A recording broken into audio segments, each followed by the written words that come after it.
Alors, bonsoir, mesdames et messieurs. J'aimerais vous souhaiter la bienvenue à ces audiences publiques et cette rencontre d'information portant sur le plan de conservation du site patrimonial de Trois-Rivières. J'en profite aussi pour saluer les gens qui sont sur le web actuellement, puisque nos entretiens ce soir sont diffusés en direct sur le site web du ministère à l'onglet suivant, www.cpcq.gouv.qc.ca. Donc, bienvenue aux gens qui nous écoutent à la maison, devant leur ordinateur, et bienvenue à vous tous qui vous êtes déplacés ici pour venir nous rencontrer. C'est vraiment un plaisir de vous voir. Donc, tous les propos donc échangés ce soir vont aussi être scriptés et répétés en intégralité dans les prochains jours sur le site Internet du Conseil du patrimoine culturel du Québec. Mon nom est Jean-Robert Fauché et sans plus attendre, j'invite le président du Conseil du patrimoine culturel du Québec, M. Yves Lefebvre, à vous adresser la parole. Merci. Alors, bonsoir, mesdames et messieurs. Merci d'être avec nous ce soir. Merci de vous prêter à cet exercice très important, très précieux de consultation publique sur le plan de conservation du site patrimonial de Trois-Rivières. Vous savez, Trois-Rivières, le site patrimonial de Trois-Rivières et Trois-Rivières plus largement est quand même un site très, très important dans l'histoire du Québec. C'est le second centre urbain établi en Nouvelle-France. C'est aussi un lieu de commerce avec les Amérindiens au début de la traite des fourrures. Et c'est sans doute aussi un site d'établissement et d'échange à une époque préhistorique. Donc, c'est dire l'importance du site dont il est question ici ce soir. Nous allons prendre connaissance, dans un premier temps, ce soir, d'un projet de plan de conservation qui a été élaboré par le ministère de la Culture et des Communications. Vous savez, la nouvelle loi sur le patrimoine culturel prévoit que le ministre doit établir pour chacun des sites patrimoniaux déclarés au Québec, en passant, il y a 12 sites patrimoniaux au Québec, dont celui de Trois-Rivières. Donc, pour chacun de ces sites, le ministre, selon la loi, doit établir un plan de conservation. Un plan de conservation, c'est un document, finalement, qui renferme, qui contient les orientations du ministre à l'égard du site concerné. Les orientations qui guideront désormais ses décisions en ce qui a trait aux interventions dans le site patrimonial. Le ministre de la Culture et des Communications, M. Makakoto, a choisi de vous consulter à ce sujet. Et à cet effet, il a donné le mandat au Conseil du patrimoine, qui est un organisme de consultation neutre, qui a notamment pour mandat de tenir des consultations publiques sur toute question que peut lui référer le ministre. Votre contribution est précieuse, je le disais tout à l'heure, parce qu'elle permettra, espérons-le tous, de bonifier ce projet de plan de conservation. Et c'est dans cet esprit que le ministre nous a demandé de mener ces consultations afin de faciliter les échanges et l'expression des opinions. Je souhaite donc un exercice efficace, d'abord et avant tout, un exercice qui nous permettra d'apporter une valeur ajoutée. Un exercice qui se déroule dans un esprit d'ouverture, bien sûr, de rigueur et de respect des points de vue. Je suis accompagné ce soir de 3 autres membres du Conseil du patrimoine. À ma gauche, tout de suite à ma gauche, Mme Anne Mondy, qui est la vice-présidente du Conseil du patrimoine culturel du Québec. Juste à la gauche de Anne, Denis Boucher. Denis est historien et chargé de projet au Conseil du patrimoine religieux du Québec. Organisme totalement différent du Conseil du patrimoine culturel, soit dit en passant. Mais la confusion existe parfois. Et à son extrême gauche, Mme Lise Martel, qui est une avocate à la retraite et membre du Conseil du patrimoine culturel. Donc, nous 4 formons ce soir ce qu'on appelle le comité d'audition, des gens qui sont là pour vous écouter, vous entendre et rapporter au ministre ce que vous voudrez bien lui dire. Donc, ce soir, nous allons, dans un premier temps, faire une séance d'information générale sur ce plan, pour s'assurer qu'on ait tous la même lecture, la même compréhension du plan de conservation. À cette fin, nous avons demandé à des représentants du ministère de la Culture, de nous le présenter et de répondre ensuite à vos questions de compréhension. Ce sont donc Mme Danielle Dubé, qui est à ma gauche, la directrice générale du patrimoine et des institutions muséales au ministère de la Culture et des Communications. Elle est accompagnée ce soir de M. Sylvain Lisotte, conseiller en patrimoine à cette même direction. Merci d'être avec nous. Dans une deuxième étape, après cette présentation, donc immédiatement, on verra s'il y a lieu de faire une pause. On décidera ça ensemble. S'il y en avait une, ce serait autour de 20h15. Bon. Mais autour de 20h15 ou plus ou moins, vous serez invité donc, après la présentation, à exprimer votre opinion sur le plan. Donc, dans un premier temps, une présentation du plan, échange pour être bien sûr qu'on comprend, donc questions-réponses, etc. On arrête quelques minutes et ensuite, on vous entend sur votre opinion. Donc, on va vous demander qu'est-ce que vous pensez de ce plan-là. Est-ce que ça vous convient? Est-ce que ça répond à certaines attentes? Est-ce que ça pose des problèmes, à votre avis, ou est-ce que ça offre des possibilités? Bref, on vous entend tout à fait librement. Nous, de notre côté, on prend un seul engagement, mais il est important. On s'engage à répercuter de façon très fidèle, le plus fidèle possible, vos propos au ministre de la Culture et des Communications. Ça, nous en prenons l'engagement.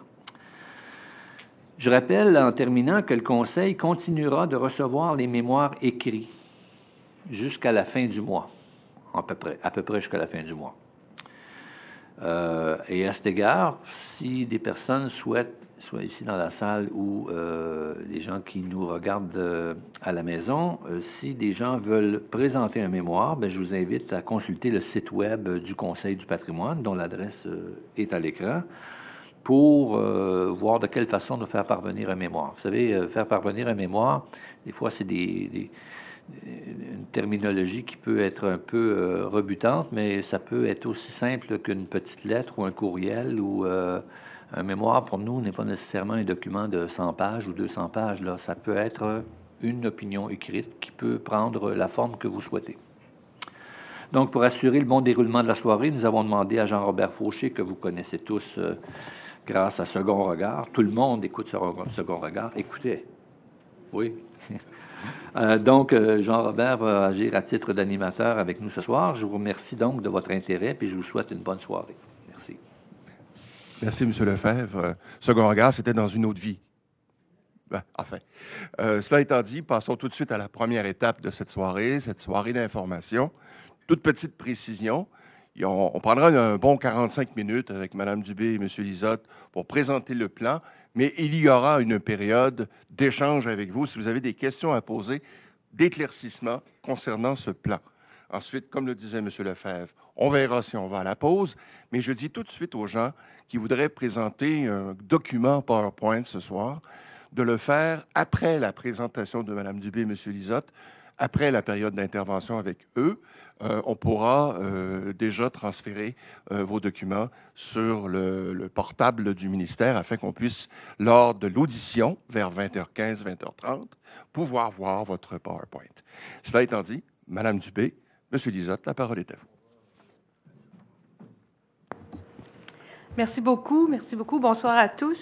Je voudrais tout d'abord remercier M. Lefebvre, le Conseil du patrimoine, de nous donner l'occasion d'échanger avec vous sur ce projet de plan, mais aussi, évidemment, de parler de patrimoine, qui est pour nous une passion, évidemment. Vous le comprendrez vite si ce n'est déjà fait.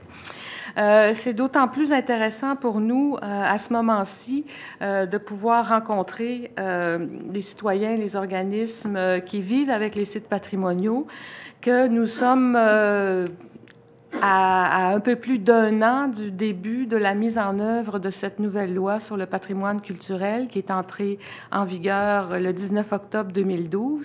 Et c'est un processus, dans le fond, d'appropriation qui se poursuit pour nous au ministère et avec tous nos partenaires là, dans la protection du patrimoine. Ces occasions-là, donc, de parler de notre loi et de parler des différents outils avec lesquels nous travaillons, c'est toujours pour nous là, un moment précieux. Monsieur Lefebvre le disait, le site de Trois-Rivières est un site important. Et cette année, évidemment, on est d'autant plus heureux de pouvoir en parler sur la place publique que c'est le 50e anniversaire de ce décret qui a permis donc la création de l'arrondissement historique de Trois-Rivières, comme on l'appelait à l'époque.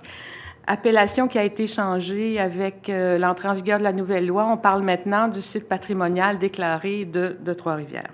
Alors, la présentation qu'on vous a préparée comprend au tout début une partie de mise en contexte qui nous permet de situer, dans le fond, cet outil-là de plan de conservation dans le contexte plus large de la loi sur le patrimoine culturel. Je pense que c'est important qu'on puisse rappeler certaines des bases fondamentales de cette loi-là. On reviendra aussi un tout petit peu sur le partage des responsabilités entre le ministère de la Culture et notre loi sur le patrimoine et le travail qui est fait par la municipalité, qui est également un partenaire important pour la protection de ce site-là. Par la suite, avec mon collègue Sylvain, donc, nous pourrons traverser ensemble les principaux éléments qui constituent le plan et pour terminer, on vous parlera un petit peu de la façon dont ce document-là, lorsqu'il sera rendu officiel, aujourd'hui on parle d'un projet, mais il y aura donc par la suite un document final qui sera déposé par le ministre et qui sera utilisé pour la gestion du site. Alors, allons-y. La loi sur le patrimoine culturel a pour objet, on vous cite ici l'article 1, de favoriser la connaissance, la protection, la mise en valeur et la transmission du patrimoine culturel, qui est le reflet de notre identité, dans l'intérêt public et dans une perspective de développement durable. Évidemment, comme vous tous dans la salle, l'objectif premier, c'est donc la protection d'éléments désignés comme étant importants pour la société québécoise. Une loi qui est d'intérêt public, oui, bien sûr.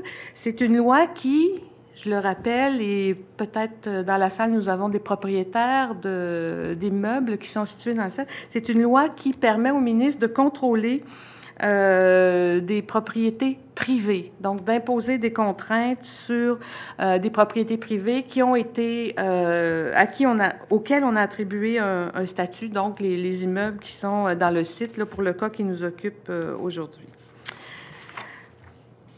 La loi donne donc plusieurs types de pouvoirs au ministre de la Culture, le premier étant celui de recommander au gouvernement la déclaration de territoires comme sites patrimoniaux. Ce geste-là à Trois-Rivières a été posé il y a 50 ans, mais il pourrait arriver donc que dans d'autres endroits du Québec, là, des collectivités souhaitent des désignations du même type. Qu'est-ce que c'est un site patrimonial déclaré? Évidemment, un arrondissement historique, comme on les appelait anciennement. C'est un territoire donc qui présente un intérêt pour sa valeur archéologique, architecturale, artistique, emblématique, ethnologique, historique, etc. Évidemment, toutes ces valeurs-là ne s'appliquent pas dans l'ensemble des sites patrimoniaux déclarés du Québec. Chaque site a son profil particulier et c'est là-dessus donc qu'on reviendra tout à l'heure pour celui de Trois-Rivières. Je vous indique quand même que le changement d'appellation d'arrondissement historique à site patrimonial déclaré n'a pas eu pour effet de changer quoi que ce soit à la nature là, du site, là, donc son périmètre, ses valeurs et le type de protection là, qui est imposé par la loi sur le patrimoine. Donc, on a changé les appellations dans une volonté de simplifier le vocabulaire, mais la nature des sites est demeurée la même. Voilà. Comme M. Lefebvre vous l'indiquait, il y a 12 sites patrimoniaux déclarés au Québec. évidemment, un sur le territoire de la ville de Trois-Rivières. Il y en a 4 sur le territoire de la ville de Québec, Charlesbourg, Beauport, Sillery, le Vieux-Québec. Il y en a 3 sur le territoire de la ville de Montréal, le Vieux-Montréal, le Mont-Royal et aussi le bois de Saraguay, qui est pas très connu, mais qui est un territoire dans l'ouest de l'île de Montréal. On a également celui de la Prairie, celui de Mingan et celui de Percé. C'est donc un panorama, dans le fond, qui vous permet de remettre en contexte là, le type de statut qui a été accordé ici à Trois-Rivières il y a 50 ans. Une fois le statut accordé, évidemment, ce n'est pas un statut qui est totalement honorifique. C'est fantastique hein, de pouvoir vivre avec dans son environnement un site patrimonial déclaré, mais évidemment, ça vient avec des mesures de contrôle qui permettent donc de préserver les valeurs de ce site-là. On a souhaité ce soir vous rappeler les mesures de contrôle qui sont en vigueur. Ce sont des mesures en vigueur présentement et citées donc dans l'article 64 de la loi. On a donc besoin de l'autorisation du ministre pour toutes les opérations cadastrales, pour toutes les modifications à l'aménagement ou à l'implantation d'un immeuble, pour des constructions, réparations, modifications à l'apparence extérieure des immeubles, démolition totale partielle, nouvelles constructions, excavation dans le sol, affichage et aussi tout ce qui concerne l'affichage nouveau ou en modification. Je vous rappelle que toutes ces opérations-là, notamment celles sur les immeubles, ne visent que l'apparence extérieure des immeubles et non pas l'intérieur. Ici, à Trois-Rivières, évidemment, vous avez la très grande chance, à l'intérieur même du site, là, d'avoir plusieurs bâtiments qui sont également classés. Donc, il y a 2 statuts qui se superposent. Et pour les bâtiments qui sont classés, évidemment, le contrôle là, va s'étendre à l'intérieur du bâtiment.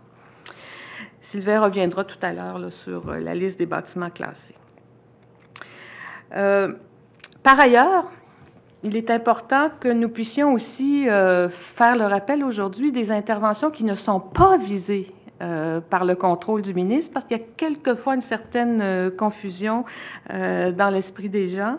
Alors, tout ce qui concerne la planification urbaine n'est pas nullement visé par notre loi. Les problèmes de circulation, par exemple, densité, problèmes de congestion, ça n'est pas visé. L'usage des bâtiments, et c'est très, très important de le rappeler, la loi sur le patrimoine culturel, que ce soit dans les bâtiments classés ou dans les sites déclarés, ne permet pas au ministère de la Culture de contrôler l'usage des bâtiments. Ça veut dire que lors d'une transaction, par exemple, où un bâtiment serait appelé à changer de vocation, le seul contrôle qu'imposera le ministère, c'est sur l'apparence extérieure du bâtiment, la modification de son gabarit, matériaux, etc.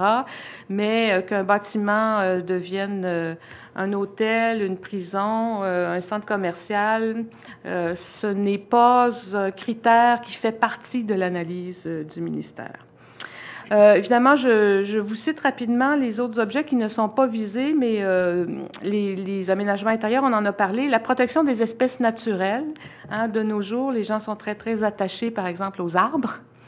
Évidemment, dans certains cas, le caractère vert ou paysager peut faire partie des valeurs patrimoniales d'un site, mais nous, on va le juger pour sa valeur patrimoniale et non pas pour des qualités liées à la biodiversité ou ce type de choses-là. Les accès publics, l'accès public aux bâtiments ou aux terrains privés, très souvent, qui sont dans les sites, n'est pas non plus visé par le contrôle du ministère. Et voilà. Ce qui implique évidemment que sur les transactions immobilières, le ministère n'impose aucun contrôle.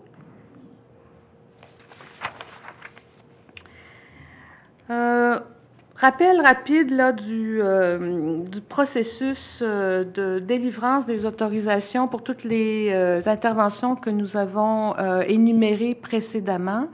Évidemment, le propriétaire doit déposer une demande au ministère Et on est dans une situation de double juridiction aussi. Pour intervenir, le propriétaire doit donc obtenir l'autorisation du ministère et, évidemment, parallèlement, l'autorisation de sa municipalité qui, elle, impose des contrôles là, en vertu de ses pouvoirs. Un rappel très important aussi, et la loi prévoit dans ce domaine-là des sanctions importantes. Il faut obtenir l'autorisation du ministre avant d'entreprendre les travaux. Alors, la loi ne nous permet pas d'autoriser rétroactivement des travaux qui auraient déjà été effectués. Alors, c'est très, très important avant d'intervenir sur un bâtiment qui est dans le périmètre du site déclaré, de contacter les représentants du ministère. Vous avez évidemment la très grande chance d'avoir à proximité un bureau régional de notre ministère où des professionnels sont à mesure d'accompagner donc les dossiers là, d'autorisation. Donc, on vous invite donc à faire appel à eux dans tous les cas et même dans la planification de certains travaux de manière à pouvoir prévoir, dans le fond, les délais nécessaires. Le plan que nous discuterons ce soir, évidemment, lorsqu'il sera adopté, sera un guide essentiel à la préparation de toutes ces interventions-là. Un petit mot sur le partage des responsabilités entre le ministère de la Culture et la Ville de Trois-Rivières ici. Nous agissons sur la gestion de ce territoire-là, chacun en vertu de nos lois respectives. Chez nous, donc, la loi sur le patrimoine culturel qui nous permet donc de contrôler essentiellement les aspects extérieurs des lieux.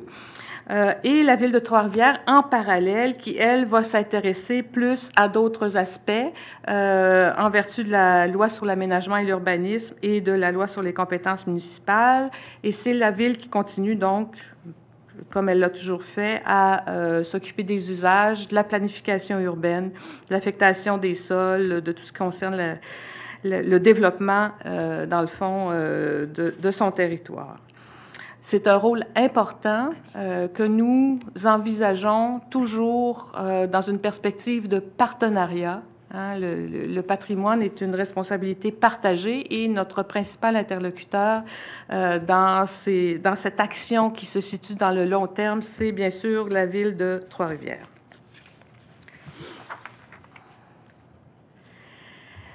Ce partage, nous le faisons aussi avec d'autres intervenants, dont évidemment les citoyens de Trois-Rivières et du Québec, parce que c'est un site d'importance nationale, les propriétaires des bâtiments, des terrains qui sont situés dans les sites protégés, les experts qui nous permettent de développer la connaissance sur ce site, la Ville, bien sûr, on l'a dit, et évidemment toute notre équipe du ministère. Alors, les citoyens ont un rôle de vigilance.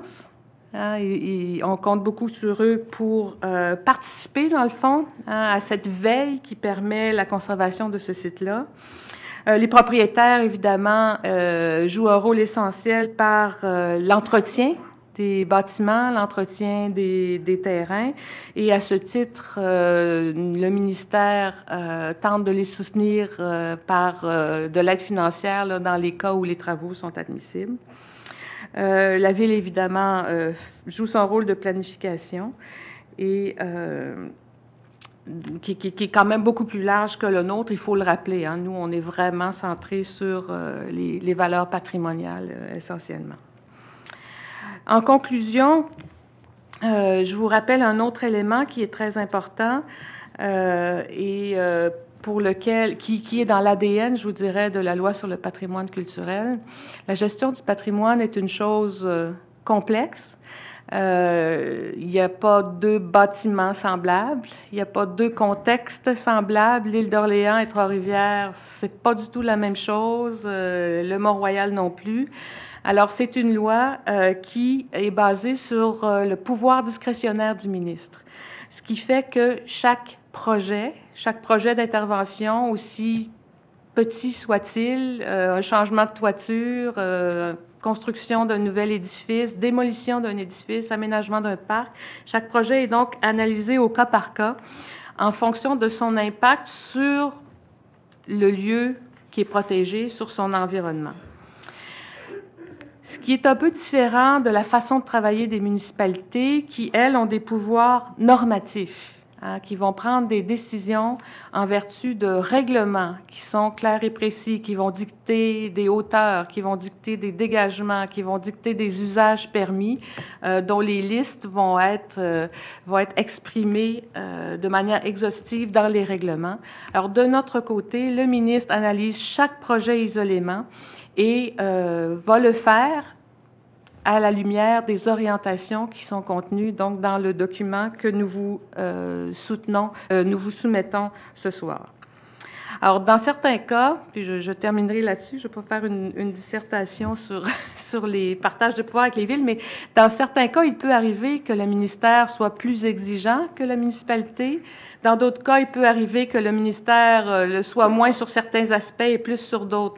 C'est donc deux processus indépendants qui se font en parallèle parce que nous gérons des lois qui sont différentes.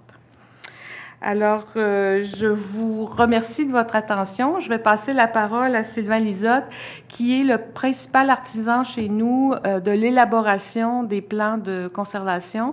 Ceux qui ont eu la chance d'en prendre connaissance auront réalisé que ce sont des documents qui demandent un travail exhaustif et rigoureux. On est très fiers du travail qui a été accompli et qui vous est soumis ce soir, et on est en même temps très ouvert à vous entendre pour bonifier le résultat final. Alors, je laisse Sylvain vous présenter l'essentiel de ce document. Merci, Madame Dubé. Donc, de mon côté, je vous présenterai plus spécifiquement, effectivement, le document, puis le projet de plan de conservation qui vous est soumis. Je vous le présenterai sous deux aspects. D'une part, un aspect de compréhension, à savoir qu'est-ce qu'un plan de conservation, comment il faut le comprendre pour être en mesure de l'utiliser. Et d'autre part, je vous présenterai sommairement le contenu. Nécessairement, je le dis sommairement, puisque nous ne ferons pas l'histoire de Trois-Rivières au grand complet, mais je vous le présenterai dans ses grandes lignes. Donc, il faut comprendre à prime abord que le plan de conservation, c'est un outil d'aide à la prise de décision.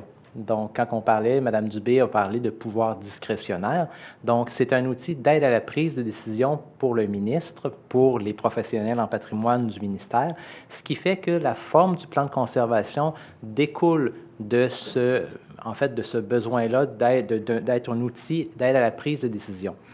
Ce n'est donc pas une monographie, un historique exhaustif, ce qui fait que la forme à prime abord peut paraître rébarbative, mais il faut vraiment le comprendre dans une logique de gestion. C'est aussi un outil qui a été développé dans une logique de gestion par les valeurs, donc c'est un mode de gestion du patrimoine culturel, et derrière ça, il y a vraiment une logique d'emboîtement que je vais vous présenter.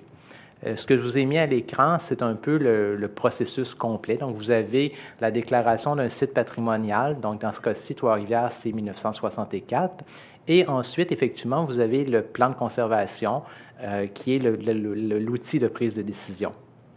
La logique étant qu'effectivement, d'une part, on décrit le territoire, donc qu'est-ce qui est protégé. On présente effectivement dans ces grandes lignes l'historique de ce territoire-là, pour établir des valeurs patrimoniales. Les valeurs patrimoniales, c'est les raisons, en fait, de déclaration. C'est ça pourquoi on protège un territoire et c'est ce qu'il faut protéger dans toutes nos interventions en tant que ministère. D'une part, de ces valeurs-là découlent des caractéristiques, donc des éléments physiques que vous retrouvez sur le territoire, et des caractéristiques à préserver découlent des orientations qui vont permettre d'encadrer la prise de décision.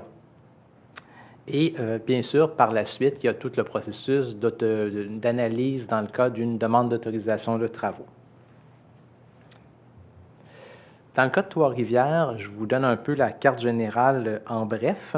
Donc, vous avez un territoire qui a été déclaré, comme on l'a dit déjà à quelques reprises, en 1964, il y a 50 ans, qui était connu sous le nom d'arrondissement historique, qui couvre un territoire urbain de la nature institutionnelle et résidentielle, ponctué de nombreux monuments commémoratifs, c'est un des éléments qui ressort ici, qui est un territoire quand même de petite envergure en termes de surface. On parle de 6,7 hectares, qui comprend environ 45 bâtiments principaux, des bâtiments nécessairement institutionnels ou résidentiels dans la majorité des cas. Et on y retrouve ici 4 immeubles patrimoniaux classés et un site patrimonial classé.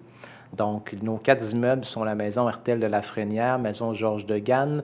On a également la place d'Armes, donc qui est classée comme immeuble patrimonial, bien que ce soit effectivement en fait une place publique. On a le manoir de Tonnancourt et le site patrimonial classé, c'est les Brécolets de Trois-Rivières. Le périmètre, je vous le présente ici. Donc, vous avez le périmètre. Le périmètre découle approximativement de la fortification, en fait, de la palissade du début du 18e siècle. Donc, approximativement, c'est la décision qui avait été prise en 64, donc de reproduire, grosso modo, dans ces grandes lignes, la palissade d'époque. Donc, c'est ce qui avait présidé au choix des limites. On avait inclus également une partie de la propriété des Ursulines. On avait retranché une partie, entre autres, du bureau de poste, étant donné que c'était une propriété fédérale et que les lois québécoises n'ont pas forcément juridiction directement dessus, mais c'est grosso modo la logique qui avait présidé au choix des limites. C'est un territoire qui est délimité par la terrasse Turcotte, donc près du parc portuaire. D'une part, vous avez le parc du Platon, la rue de la Caserne, en fait, le parc du Platon qui est en ligne avec la place Pierre-Boucher. Vous avez la rue Saint-Pierre juste derrière. Vous avez la limite qui passe dans la propriété des Ursulines de Trois-Rivières, donc la partie avant, les bâtiments blancs avec la chapelle, et qui se termine grosso modo à la rue Sainte-Cécile. Les valeurs patrimoniales, dans ce cas-ci, donc vous en avez 4 principales. Tantôt, je l'ai dit, les valeurs patrimoniales, c'est les raisons de déclaration. Donc, c'est vraiment ce qui avait motivé, en 1964, le législateur à intervenir pour protéger ce site-là. Donc, vous en avez 4. Une valeur d'abord historique. Vous avez ici un lieu qui était fréquenté par les Amérindiens, qui a été également un poste fondé en 1664 par La Violette, donc qui en fait nécessairement le deuxième établissement en Nouvelle-France qui avait été fondé, en fait ce qui correspond maintenant au Québec, et qui a été par la suite un bourg fortifié, donc c'est vraiment cette époque-là qu'on a voulu représenter dans les limites, et qui par la suite vraiment a continué de croître pour devenir un chef-lieu, un endroit où il y avait un diocèse. Et l'intérêt pour, entre autres, la patrimonialisation de ce territoire-là s'est fait beaucoup à partir des fêtes du tricentenaire en 1934. Et donc, l'intérêt pour le territoire, la valorisation du territoire a mené en 1964 à la protection par le gouvernement. Vous avez également une valeur urbanistique. Donc, vous avez ici un ancien bourg fortifié avec une palissade et le tracé des rues se rappelle vraiment ce tracé des rues primitif. Donc, vous avez avec la rue des Ursulines, qui est anciennement le prolongement de la rue Notre-Dame, et les rues qui croisent de manière perpendiculaire. Donc, vous avez une trame urbaine ancienne qui a quand même connu peu de changements. Vous avez aussi également une valeur architecturale. Donc, vous avez ici un ensemble quand même très impressionnant de bâtiments qui vont du régime français jusqu'au 20e siècle. Et vous en avez enfin une valeur archéologique liée vraiment aux activités et à l'occupation du territoire, autant de la période préhistorique que la période historique. Donc, j'ai mis à l'écran, entre autres, ici, on voit une carte d'un plan d'assurance incendie avec les limites du feu de 1908. Et, entre autres, on a sous la place Pierre-Boucher les vestiges de l'église. Donc, on a vraiment une concentration très intéressante pour l'archéologie. De ça découlent des caractéristiques. Comme je l'ai dit, les valeurs sont plutôt immatérielles. Donc, ce n'est pas quelque chose qu'on peut forcément toucher. Les valeurs, elles vont s'incarner à travers des caractéristiques. Des caractéristiques qui ne sont pas forcément exhaustives. Ce qu'on présente dans le plan, c'est des caractéristiques qui incarnent les valeurs. Donc, ce n'est pas forcément toutes les caractéristiques du territoire. On les présente ici, les caractéristiques, en 7 grandes catégories. Donc, le cadre naturel, le réseau viaire, le système parcellaire, le cadre bâti, les unités de paysage, les qualités visuelles et le patrimoine archéologique. Ce sont des caractéristiques qui vont appuyer les valeurs. Et un élément qui est quand même important à souligner dans ce cas-ci, c'est l'approche ou bien le regard qu'il y a derrière le plan de conservation. Si on avait fait le même exercice il y a 20 ans, probablement qu'on vous aurait parlé beaucoup du cadre bâti, mais quand même relativement peu du cadre naturel, du système parcellaire, du réseau viaire. Donc la vision qu'on présente, c'est une vision qui est beaucoup plus ouverte d'un site patrimonial. Donc on essaie d'intégrer toutes les couches, le plus grand nombre de couches possible, ce qui fait qu'une intervention peut avoir peu d'impact sur le cadre bâti. Par contre, si elle a un impact significatif sur le système parcellaire ou sur la lecture du réseau viaire, peut être tout aussi dommageable pour la compréhension de l'histoire de ce territoire-là. Donc, comme je vous ai dit, donc l'idée, c'est de préserver des caractéristiques afin que, dans le fond, les valeurs que l'on cherche à préserver, qui ont présidé à la création de ce site patrimonial-là, puissent continuer à être comprises et transmises aux générations futures, étant donné que la lecture de ces valeurs-là se fait à travers les caractéristiques physiques du territoire. Des caractéristiques découlent des orientations. Donc, les orientations, il faut le rappeler, constitue un guide, un outil. Quand on parle du plan de conservation, on parle d'un outil d'aide à la prise de décision, mais ce n'est pas des choses qui s'imposent de manière systématique. Madame Dubé l'a bien dit, on n'est pas dans le cas d'une réglementation municipale où, par exemple, si on dit qu'un tel bâtiment ne doit pas avoir plus de 12 mètres, on ne peut pas admettre 13 mètres ou sinon il faut aller en dérogation. Donc, on ne parle pas ici de critères, de principes, d'exigences, ce sont des orientations. Ça a été voulu, pensé comme ça, effectivement, dans une perspective, comme Mme Dubé l'a dit, de pouvoir discrétionnaire, ce qui fait que la lecture, c'est une lecture qui est beaucoup plus qualitative. Donc, pour nous, le projet, ce n'est pas de savoir s'il y a exactement le nombre de mètres important, c'est de savoir, par exemple, si le projet va masquer la vue sur le dôme des Ursulines. Donc, si pour nous, c'est un élément préservé, le projet pourrait respecter, par exemple, la réglementation municipale en termes de hauteur, mais s'il masque une vue importante, pour nous, pourrait ne pas être admissible. Donc, c'est une approche qui permet une plus grande souplesse, parce que nécessairement, on gère du patrimoine culturel. Donc, le patrimoine, c'est quand même, il y a beaucoup de nuances, il y a une grande richesse, beaucoup de nuances, donc il faut pouvoir s'adapter. Les orientations, on en présente de 3 types. On a des orientations qui s'appliquent à tous les types d'interventions. Donc, la première, vous l'aurez deviné, c'est la protection des valeurs patrimoniales. Donc, toute la démarche, dans toutes les interventions, nous, ce qu'on vise, c'est à préserver les valeurs patrimoniales du site. La deuxième orientation, c'est le traitement minimal, donc nécessairement une intervention qui, autant que possible, va être le moins attentatoire aux valeurs. Et en dernier lieu, c'est d'assurer la continuité à travers le changement. C'est d'emmener l'idée que, dans le fond, les sites patrimoniaux, c'est des territoires en évolution. Donc, ce n'est pas une cloche de verre. Le site patrimonial de Trois-Rivières, tel qu'on le connaît maintenant, il n'est pas identique à ce qui a été désigné en 1964. Et c'est le cas pour tous les sites patrimoniaux au Québec. Ils sont en évolution. Par contre, on veut que cette évolution-là s'inscrive dans un esprit de continuité et qu'elle puisse respecter les caractéristiques du site.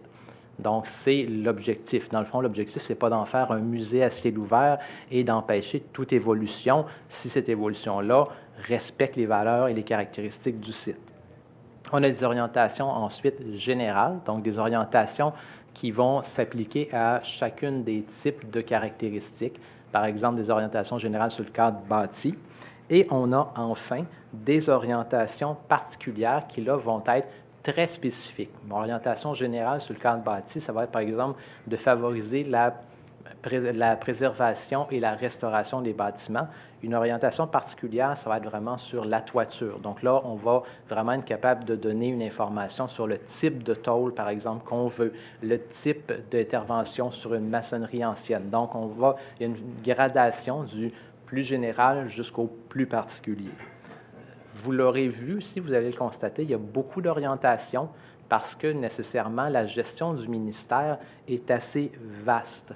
comme vous l'avez vu avec Mme Dubé, les interventions qui sont contrôlées, quand on parle de l'apparence extérieure des bâtiments, ça fait quand même beaucoup d'interventions. C'est autant repeindre un bâtiment que de modifier une toiture, ajouter une lucarne, mettre un puits de lumière. Donc, nécessairement, il faut quand même beaucoup d'orientation parce que ça fait beaucoup de situations encadrées qui vont dans toutes les directions. Donc, il faut être capable de vous donner l'heure juste sur ce que le ministère considérait comme une intervention acceptable.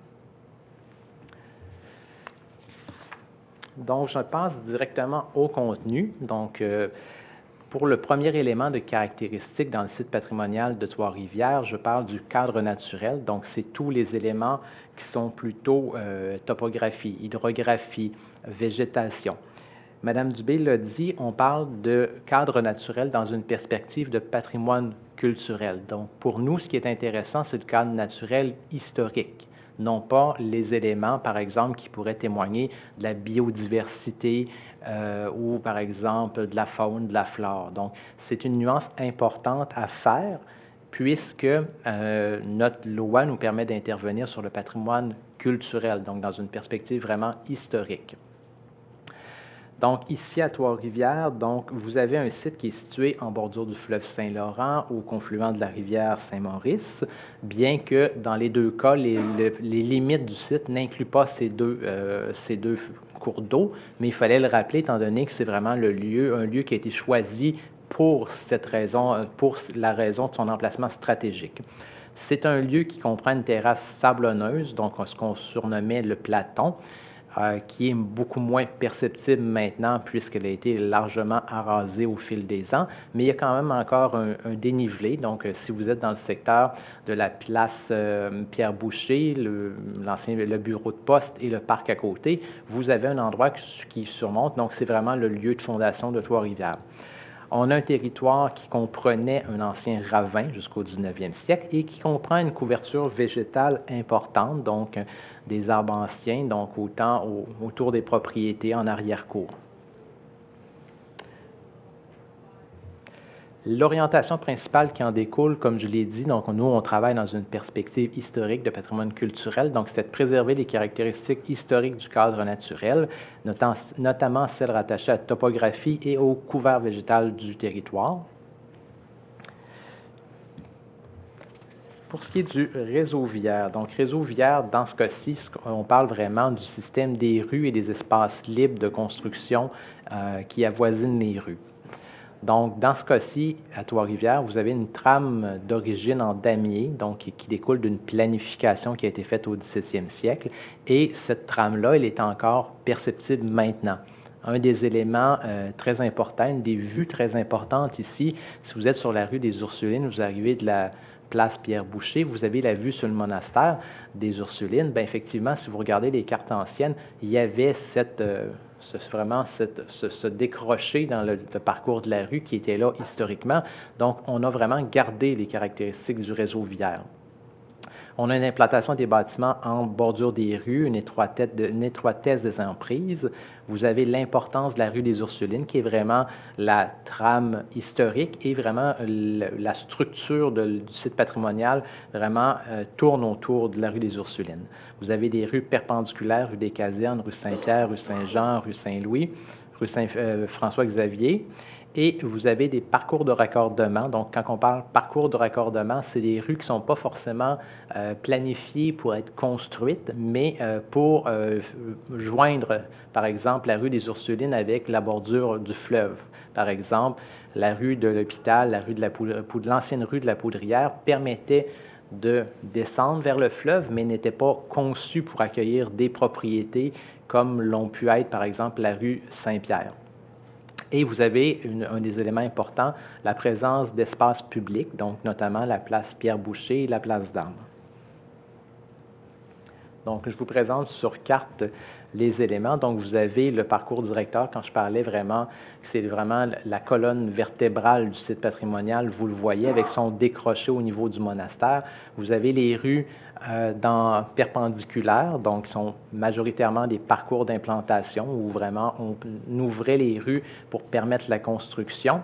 Vous avez des parcours de raccordement, là, je vous les ai mis, l'ancienne rue de la Poulaillère, la rue de l'Hôpital et le tronçon de rue Saint-François-Xavier qui descend.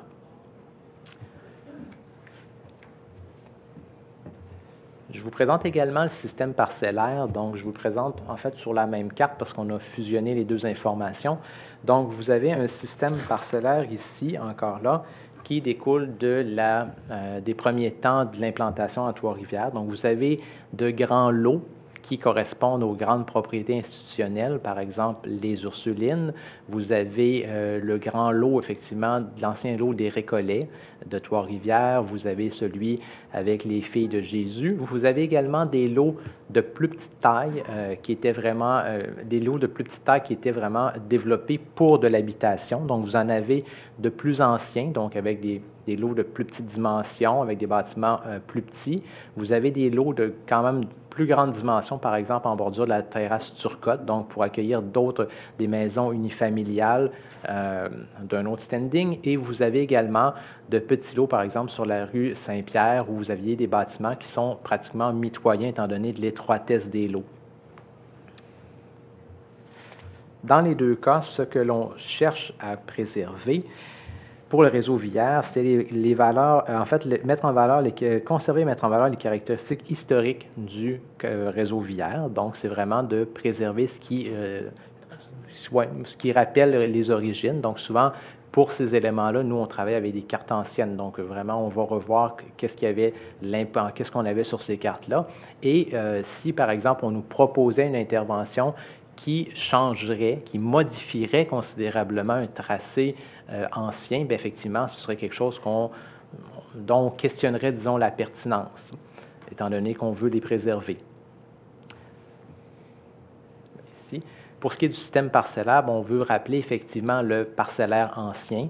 Dans certains cas, ce n'est pas forcément d'empêcher toute opération cadastrale, mais c'est de rappeler vraiment le parcellaire ancien. Donc, dans certains cas, ça peut se faire autant par des interventions physiques sur le territoire, mais ce n'est pas forcément d'abolir toute forme d'opération cadastrale, mais dans certains cas, ça peut passer, par exemple, par le fait que des lots soient divisés, mais conservent une apparence extérieure de grandes propriétés pour éviter effectivement d'avoir des interventions physiques sur le territoire qui brouillent la lecture historique des lots anciens.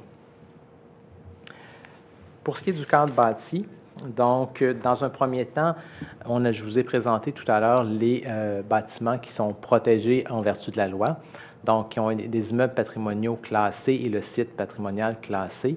Dans ce cas-ci, c'est important de dire, c'est des immeubles qui ne sont pas assujettis directement au plan de conservation, étant donné qu'ils ont un autre statut. Donc, par exemple, un immeuble patrimonial classé, le ministère va contrôler les intérieurs, ce qui fait que le type d'orientation serait différent et le type d'exigence du ministère va être différent. Par ailleurs, le site patrimonial compte 3 ensembles institutionnels, donc c'est vraiment le visage institutionnel de Trois-Rivières, c'est bien sûr les Ursulines, c'est les Récollets et les Filles de Jésus. On compte 45 bâtiments principaux, comme je vous l'ai dit. Ici, on présente les grandes lignes de ce cadre bâti-là. Donc, on a 19 bâtiments de la période 1901-1925. Donc, on a vraiment une concentration de bâtiments importants du début du 20e siècle. On a 38 bâtiments de type résidentiel. Donc, on a un visage nettement résidentiel avec une fonction institutionnelle quand même très importante, puisque l'institutionnel occupe une grande partie quand même du territoire du site. Vous avez 28 bâtiments en briques. Donc, effectivement, le visage de Trois-Rivières, c'est un visage de parement de briques en majorité. On a 21 bâtiments coiffés de toits plats et on a 39 bâtiments de 2 à 3 étages. Donc, nécessairement, on a un cadre bâti qui est relativement bas. Donc, j'ai mis ici un exemple. Donc, ça, c'est le genre d'édifice qu'on a du début du 20e siècle, assez typique du vieux Trois-Rivières.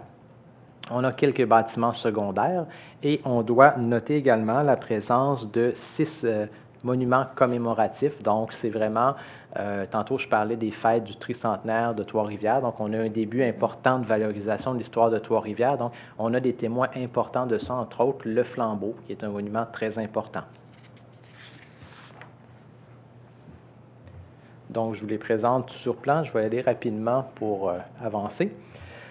Autrement, les orientations, tantôt je l'avais dit assez sommairement, on parlait d'un cas de de préservation de restauration, donc on parle d'intervention qui utilise des techniques, des matériaux traditionnels, et on a une autre orientation pour expliquer qu'effectivement la démolition c'est une intervention de dernier recours et qu'étant donné qu'on est dans un site patrimonial, disons la première option va toujours être la préservation et la restauration des bâtiments anciens.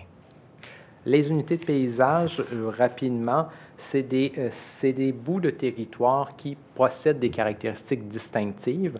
Donc, ici, à Trois-Rivières, vous avez 4 types, on a défini sur le territoire 4 types d'unités de paysage. On a des parcs et îlots commémoratifs, on a des secteurs institutionnels, vous avez en bleu, vous avez des secteurs de maisons urbaines individuelles et des îlots résidentiels avec des bâtiments plutôt mitoyens.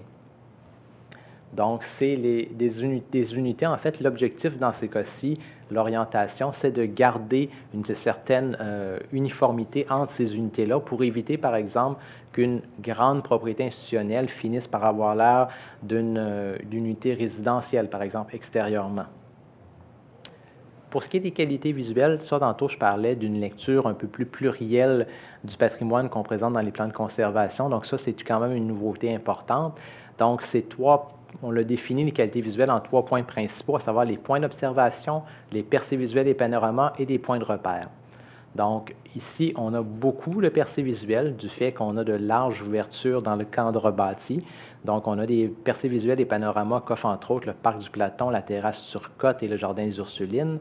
On a un point d'observation bien important, donc c'est celui que je parlais tout à l'heure, l'endroit quand on se place juste au sortir de la place Pierre-Boucher et qu'on se dirige vers le monastère des Ursulines sur la rue des Ursulines. Donc, et on a une vue significative qui est celle effectivement de l'enfilade créée par l'église des Récollets, le monastère des Ursulines. Et on a un point de repère vraiment très dominant dans ce cas-ci, c'est le dôme de la chapelle des Ursulines qui est visible d'un peu partout à travers le site patrimonial. Dans ce cas-ci, les orientations générales vont être de préserver les caractéristiques historiques des unités de paysage en maintenant, comme je l'ai dit, leur distinction, donc pour éviter, disons, d'avoir un grand cadre bâti uniforme, donc un grand secteur uniforme, donc il faut vraiment garder des distinctions. Et pour les qualités visuelles, donc c'est de maintenir les caractéristiques historiques des qualités visuelles. Tantôt, je parlais de la fameuse vue sur la rue des Ursulines. C'est une vue, si vous regardez des cartes postales anciennes, des photographies anciennes qui a été prise depuis la fin du 19e siècle. Donc, c'est une vue qui est significative, qui est ancrée dans l'imaginaire. Donc, c'est une vue qu'on va vouloir préserver et on va probablement on n'accueillerait pas favorablement un projet qui, disons, brouillerait cette vue-là, changerait cette perception. Oui. Peut-être faire une petite intervention ici.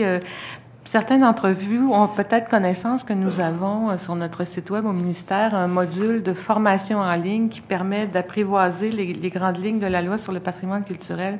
Et il y a des petits exercices un peu ludiques dans ce module-là, et dont un est assez amusant. Il reprend donc cette vue-là de la rue des Ursulines, et c'est comme un jeu de trouver l'erreur, comme on voit des fois dans les journaux, et donc il faut essayer de détecter dans le fond les anomalies dans cette vue-là, et c'est celle-là qu'on a choisie donc pour faire l'exercice là sur les qualités visuelles. Donc, je vous invite à aller voir ça si ça vous tente, c'est assez amusant. Je pense que c'est un bon choix parce qu'effectivement, c'est une vue qui est prise et reprise depuis plus d'un siècle. Je termine dans la présentation des caractéristiques par les caractéristiques du patrimoine archéologique. Je vous l'ai dit au départ, c'est l'une des 4 valeurs du site, donc c'est un élément très important ici qu'on a. Le site compte 11 sites archéologiques. Ça peut paraître peu, mais on a des sites archéologiques qui sont quand même relativement vastes. Je vais vous les montrer sur les cartes et qui couvrent en fait une grande partie du territoire. On a des sites archéologiques qui témoignent de l'occupation amérindienne et euro-québécoise du territoire qui remontent de 1000 à 450 ans avant aujourd'hui, et qui reflète une grande diversité d'activités, donc entre autres religieuses, domestiques, commerciales, des activités qui ont marqué le territoire depuis le début de son histoire. Donc, vous avez ici la carte des sites archéologiques que je vous présente. Donc, vous voyez incluse dans des sites archéologiques.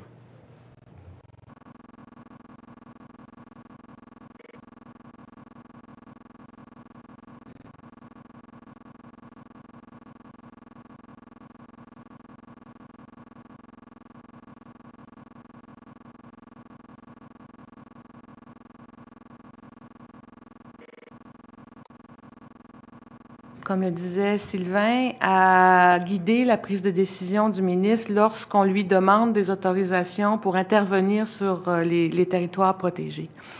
Mais ça sert aussi à informer le public, à informer nos partenaires, les citoyens, les propriétaires des biens, les municipalités, des orientations que le ministre utilisera pour prendre ses décisions.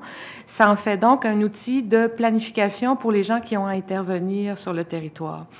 Ça a été inclus dans la loi dans une volonté de transparence. Je vous dirais bien honnêtement que ce que vous trouvez dans le plan, dans le projet qui vous est soumis, c'est vraiment la consignation par écrit des orientations que le ministère a toujours appliquées dans la gestion du site. Alors, ce qu'on a souhaité faire, c'est formaliser ça dans un texte qui puisse être transmis, donc dans une volonté d'ouverture et de transparence pour aider tout le monde à bien préparer les projets et à faciliter évidemment le travail de part et d'autre. Que fait le ministre donc? Que fera le ministre avec ce texte-là? Il s'en servira comme base d'analyse pour les demandes qui lui seront faites, ce qui lui permettra de traiter et en toute équité chaque demande en considération des détails qu'elle contient, en considération de l'impact que ce projet-là en particulier aura sur les valeurs qu'on souhaite préserver. Ça s'inscrit donc dans la continuité de nos pratiques actuelles de gestion du site, mais ça devient, nous le pensons en tout cas, un outil qui sera fort utile pour aider et faciliter, dans le fond, le travail de tous ceux qui ont à œuvrer dans les sites patrimoniaux. Alors, comment ça se passe dans les faits? Nous, on gère à peu près, je vous dirais, 1500 demandes d'intervention par année, pas à Trois-Rivières, mais sur l'ensemble du Québec. Ce qu'on fait, dans le fond, en recevant la demande, c'est se poser quelques questions très simples. Est-ce que l'objet qui nous est présenté est l'objet d'une protection? Ça nous permet donc, évidemment, de savoir si oui ou non les mesures de contrôle s'appliquent. Sur quelle base il est protégé, cet objet-là, cet immeuble-là, ce lieu-là? Donc, on revient aux valeurs patrimoniales. Qu'est-ce qu'on souhaite protéger? On nous demande d'ajouter des fenêtres, d'enlever, de démolir, d'agrandir, etc. Est-ce que ça porte atteinte aux caractéristiques fondamentales de ce bien-là? Et dans bien des cas, et on le fait beaucoup dans une perspective d'accompagnement avec les gens qui nous soumettent les demandes, dans bien des cas, ça contribue à une recherche, je vous dirais, conjointe de solutions. D'ajustement à certains projets, de suggestions pour améliorer, pour permettre une intervention qui est peut-être moins dommageable là, aux valeurs patrimoniales. Alors, c'est à ça que va servir le plan de conservation. On espère, en tout cas, de la manière la plus efficace possible. Et tant mieux, si la lecture de ce document-là peut aussi contribuer à une meilleure connaissance, au partage donc de cette histoire qui est si riche et à la sensibilisation là, d'un nombre peut-être plus large de personnes là, aux valeurs qui enrichissent dans le fond notre environnement à tous. Alors, je vous remercie beaucoup de votre attention. Je remercie Sylvain de cette présentation-là. Et on est donc à votre disposition pour toute question. Eh bien, justement, je vais inviter les gens qui voudraient avoir des questions d'éclaircissement, de l'information additionnelle sur ce qui vient tout juste de nous être présenté, de vous présenter ici au micro et de vous identifier allez-y avec 2 ou 3 questions sans trop de préambule et ça va aller rondement. Allez-y, monsieur. Bonsoir. Mon nom, c'est Michel Allais. Moi, je voudrais revenir sur le réseau Vière. C'est marqué, page 4, « Privilégier la conservation de la rue de la Poudrière maintenant fermée à la circulation ». Présentement, cette rue n'existe pas. On ne la voit absolument pas. Elle n'est pas identifiée. Est-ce que cette loi va demander de l'identifier ou parce que ça a l'air d'être sur un terrain privé? On ne voit même pas que c'est une rue d'ailleurs. Je pense que la majorité des gens de Trois-Rivières ne savent pas que cette rue existe. Je comprends que le propriétaire ne soit pas intéressé qu'on en fasse une rue parce que son terrain va être... Oui.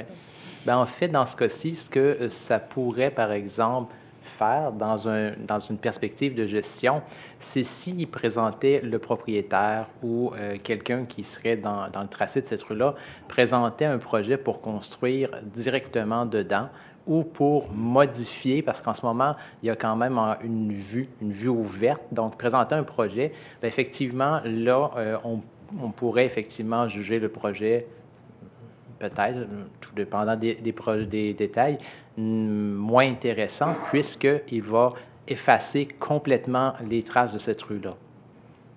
Mais vous posez une question intéressante qui me permet de revenir là, sur un aspect important de notre partage de responsabilité avec les villes.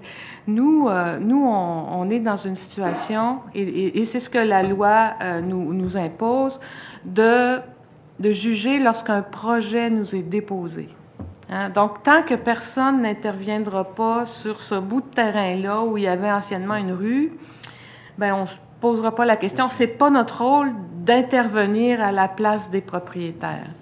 Donc, c'est vraiment une dynamique où on va recevoir un projet et s'assurer, dans le fond, que ce projet-là ne portera pas atteinte à des valeurs essentielles, mais le plan, et ni le plan ni la loi ne nous permettraient, dans le fond, de forcer la réouverture d'une rue, par exemple. Mais de l'identifier non plus, ça, donc c'est le choix de la ville. Donc, dire que oui. cette rue a déjà été la rue de la Poudrière ou quoi que ce soit, parce qu'il n'y a absolument rien. Je suis certain que beaucoup de monde ne savent même pas qu'il y a une rue là ou qu'il y a eu une rue. Parce que ça pourrait être intéressant dans une perspective là, de connaissance, de mise en valeur, mais il pourrait y avoir des discussions entre la ville et le ministère. Évidemment, il y en a en continu là, sur la mise en valeur du patrimoine. Il y a eu des projets fantastiques qui se sont faits dans le vieux Trois-Rivières. Alors, bon, c'est pas exclu qu'il y ait des discussions là-dessus, mais il n'y a pas d'obligation ou de volonté là, à ce stade-ci d'intervenir là-dessus. Mais donc, la rue existe quand même. En d'autres mots, il ne peut rien construire sans passer par le ministère, c'est ça? C'est sûr que peu importe où vous êtes, dans cette rue-là ou sur un terrain qui est l'autre bord de la rue, il vous faut l'autorisation du ministre pour intervenir.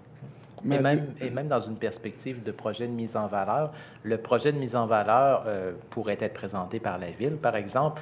Encore là, les projets de mise en valeur doivent être autorisés par le ministère. Donc, même si la Ville intervient, on doit s'asseoir ensemble, il y a une autorisation qui va être émise. Et dans le cas présent, le plan de conservation pourrait être une base pour regarder le projet et pour voir si effectivement il est intéressant, il s'inscrit dans une logique historique, donc respectueuse. Donc, parce que même un projet de mise en valeur, c'est un projet d'intervention. Ma deuxième question, j'étais à la dernière séance du Conseil de la Ville de Trois-Rivières. J'ai demandé à M. le maire, si je peux la poser, si elle a présenté un mémoire ici présentement. Êtes-vous au courant si la Ville a présenté un mémoire? Alors, la loi prévoit des consultations obligatoires lors de l'établissement d'un plan de conservation. Il y a 2 consultations obligatoires. La première étant celle de la municipalité qui est concernée, donc sur le territoire de laquelle se situe le site. La deuxième étant celle du Conseil du patrimoine culturel du Québec qui nous reçoit ce soir et qui devra donc, au-delà même du rapport de consultation, émettre un avis au ministre sur ce plan-là. Alors, nous recevrons effectivement un avis de la Ville de Trois-Rivières, qui sera un avis écrit, là, de commentaires sur le document qui est là. Ça fait partie de notre plan de match et évidemment, c'est toujours un avis qui est très, très important pour le ministère. Merci. Merci, M. Allais. N'hésitez pas à revenir si vous avez d'autres questions. J'invite donc les gens à venir se présenter au micro s'il y a encore des questions d'éclaircissement. S'il vous plaît. Monsieur?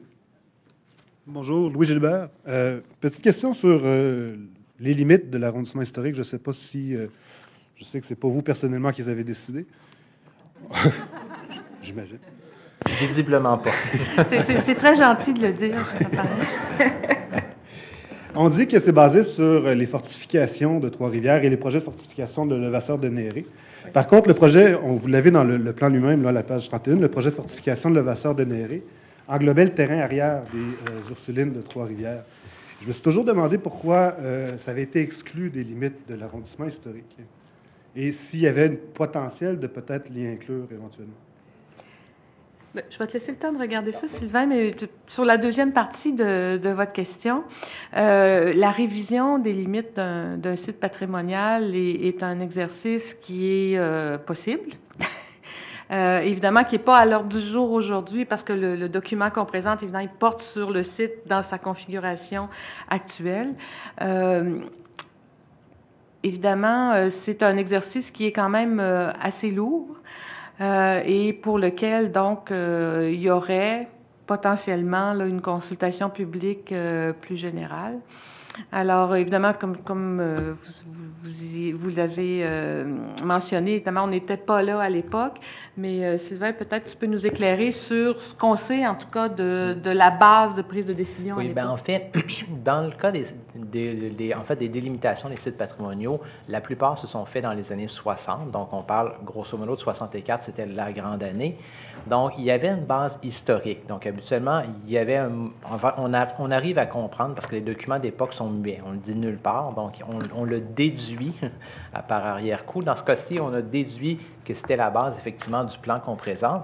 Et à partir de là, à l'époque, il y a dû probablement y avoir des négociations. Donc, ce qui fait qu'on a, grosso modo, tracé un périmètre à partir d'une carte d'époque en fonction des préoccupations de tout un chacun. C'est une démarche qui peut paraître très pragmatique, mais qui se fait quotidiennement. C'est par exemple ici, on sait que historiquement, on aurait dû prendre le Platon en entier.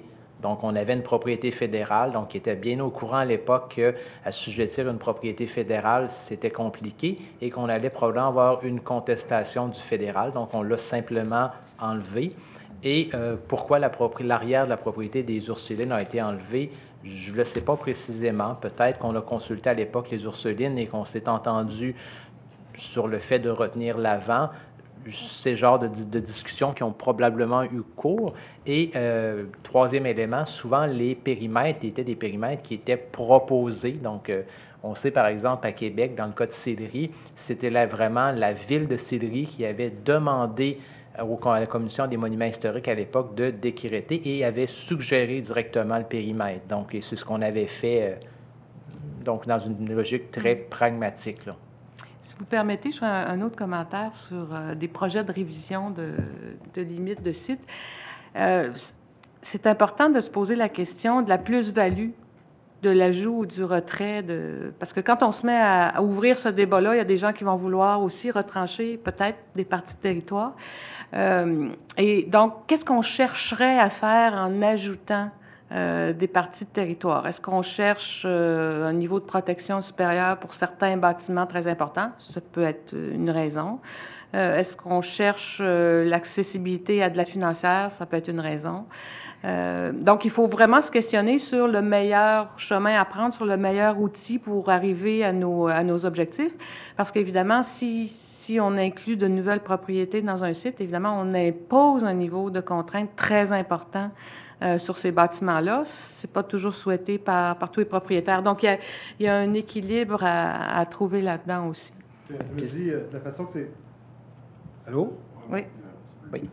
Oui. Moi, je me disais, de la façon que c'est présenté comme étant basé sur des documentations historiques, donne l'impression que ce qu'il y a derrière le monastère ne fait pas partie de cet arrondissement-là, qu'il y a des raisons patrimoniales de son exclusion. À ce que je comprends, c'est pas le cas. Bon, alors, ce serait peut-être certain. important de le spécifier ou de dire dans le document que les raisons ne sont pas patrimoniales. On précisera. Pragmatiques. Merci. Oui. Je peux aussi peut-être ajouter que dans certains cas, il y a des morceaux de territoire intéressants qui peut-être n'ont pas été considérés à l'époque comme étant d'un grand intérêt, mais qui peuvent aussi faire l'objet d'une protection de niveau municipal, et c'est une option là qu'il faut regarder aussi dans certains cas. Alors, on a plusieurs outils, dans le fond, il faut toujours choisir ce qui est le plus approprié. En fait, la loi et les autres lois, parce qu'on parle, tantôt on a évoqué la loi sur l'aménagement et l'urbanisme, il faut le voir comme un coffre à outils et souvent, effectivement, il faut trouver le bon outil pour atteindre le bon objectif. Donc, ça peut être effectivement dans certains cas de la protection, comme Mme Dubé l'a dit, mais ça peut être dans certains cas à l'autre bout du spectre, peut-être seulement de la valorisation. Donc, il y a d'autres statuts, il y a d'autres moyens d'arriver à cette fin-là, si ce n'est pas forcément une protection, vraiment intervention par intervention qu'on désire, là. D'autres personnes, comme M. Hallé ou M. Gilbert, ont des choses à préciser, des demandes d'informations, n'hésitez pas. Venez au micro, vous identifier, allez-y. Bonsoir, monsieur. Oui, Gilles Leblanc. Alors, je demeure sur la terrasse Turcotte.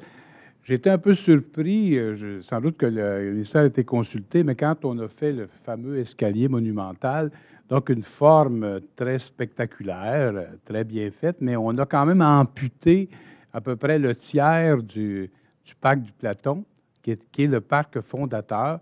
Je trouve que c'était réduire ce parc-là à une promenade, alors ce qui n'était pas du tout la finalité. Alors, j'étais un peu surpris de ça. Puis aussi les matériaux, c'est-à-dire on a l'impression, si on est en dehors de l'arrondissement, qu'on entre dans, c'est un style super moderne, super stylé. Et puis, pour tomber dans une zone plus ancienne, c'est un peu mieux réussi, selon moi, dans la place du Flambeau, même s'il y a des éléments comme les fontaines, puis ça, des éléments qui sont très, très modernes. Mais en tout cas, est-ce que, surtout pour la gestion donc des terrains, je suppose que la Ville n'a pas fait ça sans s'entendre, mais c'est quand même surprenant le résultat qui a été donné.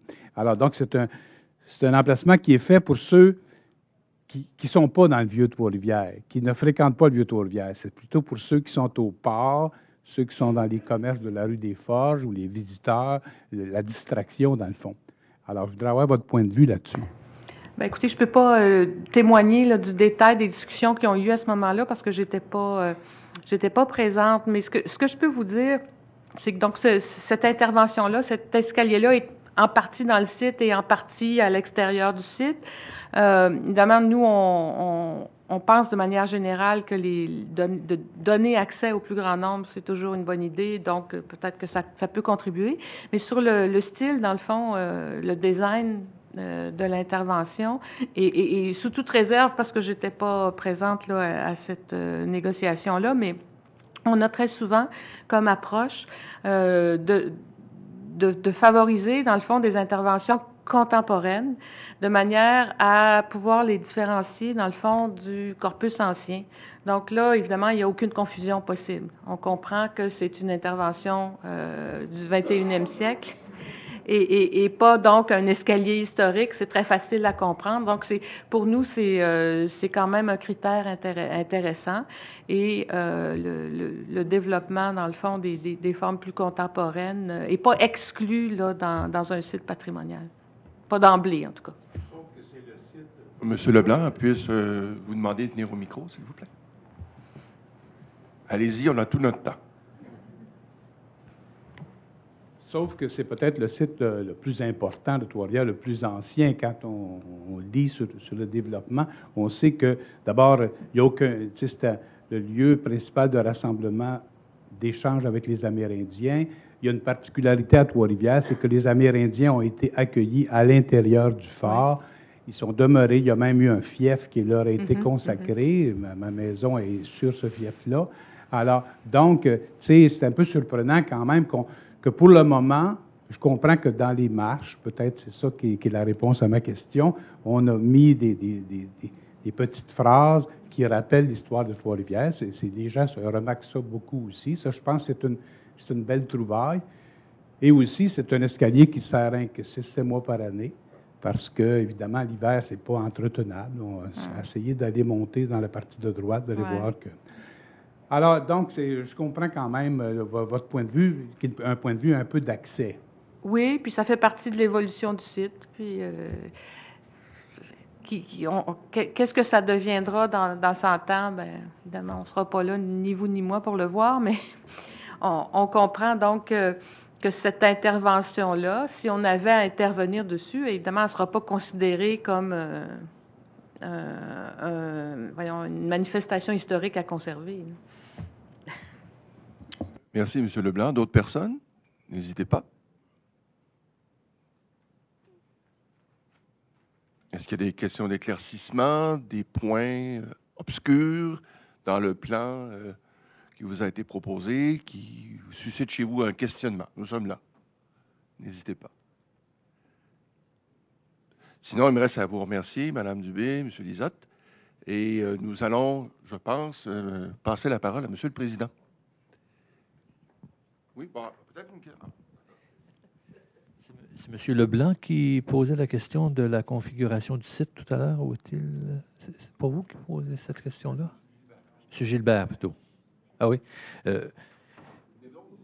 Vous avez posé la question de la configuration du site tout à l'heure. J'aimerais ça vous entendre là-dessus, poser la question à savoir pourquoi c'est comme ça, mais vous le verriez comment?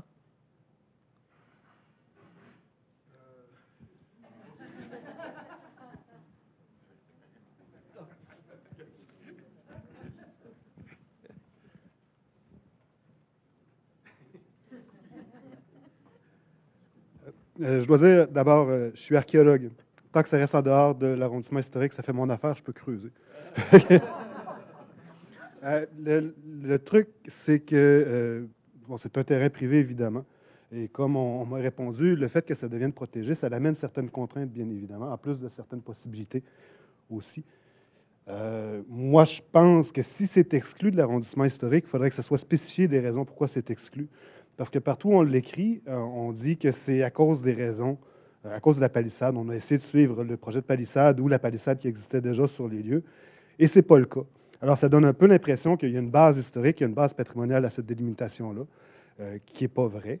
Et j'ai réalisé ça, notamment quand j'ai fait une présentation sur le patrimoine archéologique du terrain arrière, du terrain des Ursulines. Et ce qu'on voyait dans les études de potentiel archéologique du site patrimonial de Trois-Rivières était qu'il n'y avait pas de potentiel à l'arrière parce que les études étaient limitées au site patrimonial. Donc, ça donnait une carte de potentiel sur laquelle le potentiel archéologique arrêtait toujours à la limite du site patrimonial. Il n'incluait pas l'arrière du terrain. Comme si l'arrière avait rien, finalement. Et là, moi, je m'étais mis dans la tête d'un promoteur qui regarderait ça, éventuellement, qui dirait, bon, ben, il y a de quoi en avant, mais à l'arrière, manifestement, il n'y a rien, parce que j'ai jamais eu d'études, il n'y a pas de petit carré rouge qui est écrit là. Et donc, le fait que c'est exclu de cette façon-là, d'une façon un peu accidentelle, ça donne l'impression qu'il n'y a pas de patrimoine à l'arrière du terrain, alors qu'il y en a un. Alors, si c'est pas inclus, pour une raison ou une autre, je pense que ce serait bien de définir la raison puis de l'expliciter. C'est ça. À la raison maintenant, savoir si ça devrait être inclus ou non, je pense que c'est pas à moi de faire cette proposition-là, étant donné que c'est un terrain privé.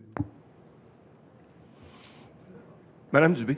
Oui, je voudrais juste apporter une précision. Je pense que M. Gilbert est certainement très au courant des exigences de la loi sur le patrimoine là, en termes d'archéologie. Oui. Oui, c'est ça. Et donc, peu importe qu'on soit à l'intérieur du site patrimonial ou à l'extérieur, il faut toujours un permis pour faire des fouilles archéologiques, n'est-ce pas? Vous le savez, mais peut-être pour les autres. Et donc, les sites archéologiques qui seraient découverts en périphérie, par exemple, du site patrimonial de Trois-Rivières, jouiraient dans le fond de la même attention que s'ils étaient dans le site. Là, pour l'archéologie, dans le fond, c'est l'ensemble du territoire du Québec qui est protégé. Donc, s'il y avait des découvertes, s'il y avait des sites documentés, ils seraient également inscrits dans l'inventaire des sites archéologiques du Québec et donc l'objet d'une très grande vigilance pour le ministère, là, sans égard à l'inclusion dans un site patrimonial déclaré.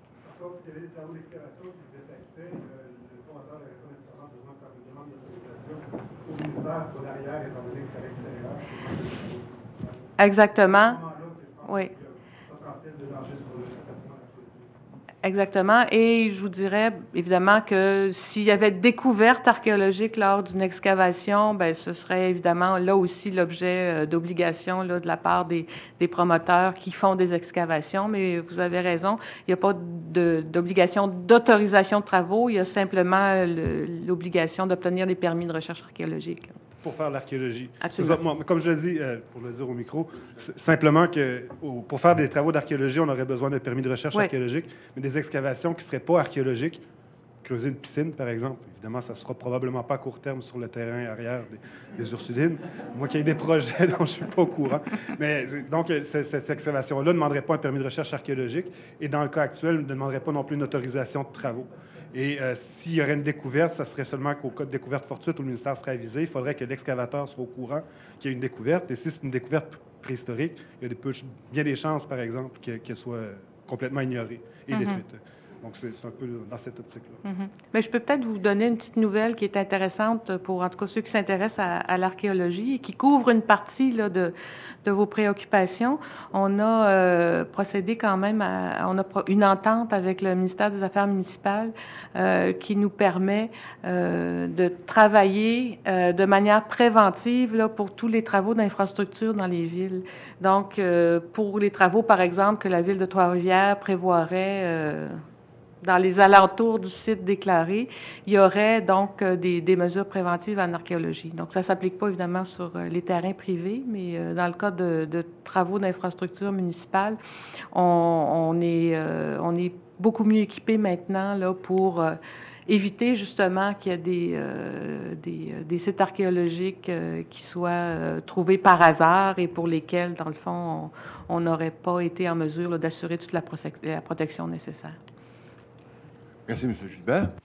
Donc, je prendrai peut-être une ou deux autres interventions ou questions, si vous le voulez bien. N'hésitez pas. Éclaircissement ou autre. Sinon, je propose qu'on passe à la partie audience. Et donc, j'invite les membres du comité d'audition à se préparer à entendre, dans un premier temps, Guy Vachon et sœur Yvette Isabelle pour le comité Avenir du monastère des Ursulines.